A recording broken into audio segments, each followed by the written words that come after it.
जय श्री कृष्णा, राधे राधे। पवित्र कार्तिक मास प्रारंभ हो रहा है। शरद पूर्णिमा के अगले दिन कार्तिक मास की एकम से पूर्णिमा तक कार्तिक का स्नान किया जाता है। कार्तिक स्नान में स्नान करने वाले सुबह जल्दी उठकर पूजा करते हैं और कार्तिक मास की कथा सुनते हैं। आप हमारे इस चैनल पर प्रतिदिन प्रति अध्याय के हिसाब से 35 अध्यायों का श्रवण करेंगे। असली प्राचीन कार्तिक मास महात्म्य में 35 अध्याय शामिल हैं। आप अपनी इच्छा व श्रद्धा के अनुसार इन्हें 35 या 30 दिन में संपूर्ण कर सकते हैं। आइए अब अध्याय 5 प्रारंभ करते हैं। पिछले अध्याय में ब्रह्मा जी ने दीपदान का महत्व बताया और विभिन्न प्रकार के कृच्छ व्रतों को विस्तार से बताया। अब आगे की कथा इस प्रकार से है।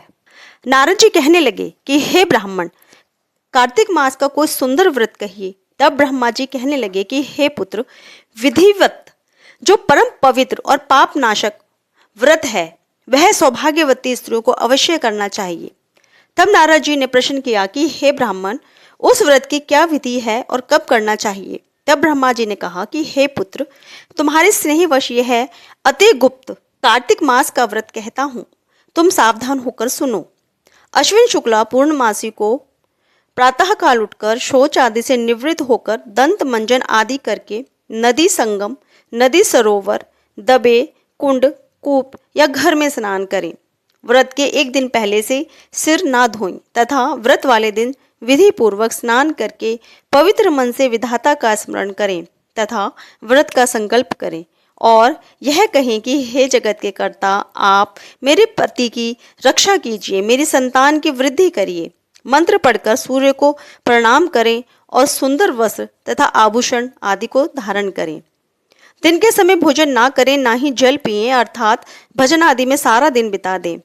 ब्रह्मा जी कहने लगे कि हे पुत्र, सायंकाल को हमारा यानी ब्रह्मा जी का पूजन चांदी के पात्र में दूध डालकर करें।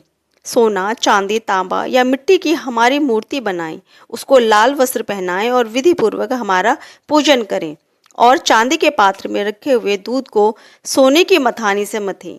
साथ ही यह प्रार्थना करें कि हे ब्रह्मा जी, मुझे भोग आदि के लिए गौ प्रदान करके मेरी संतति को बढ़ाओ तथा मेरे पति को धन धान्य युक्त और चिरंजीवी कर दो। बहुत से दास तथा दासी गण प्रदान करो। इसके पश्चात ब्राह्मण को भोजन कराएं और कुल वृद्धों तथा वृद्धाओं को स्वादिष्ट पकवान से तृप्त करें और स्वयं भी तारों को देखकर भोजन करें।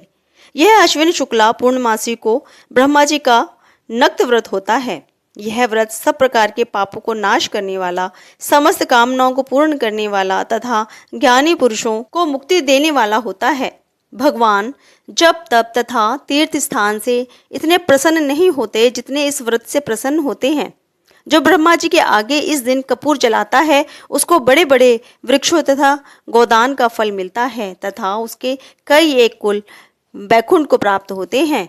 जो केशर तथा कस्तूरी सहित कपूर अर्पण करता है उसके कई वंश ब्रह्मलोकों को प्राप्त होते हैं।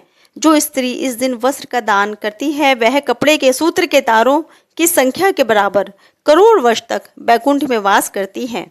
जो गहने का दान करती हैं उसको ब्रह्मलोक की प्राप्ति होती है। जो स्त्री हृदय में ब्रह्मा जी का रूप तथा मुख से ब्रह्मा जी का नाम लेती हैं, माथे पर निर्माल्य धारण करती हैं, वह सदैव पतिव्रता रहती हैं।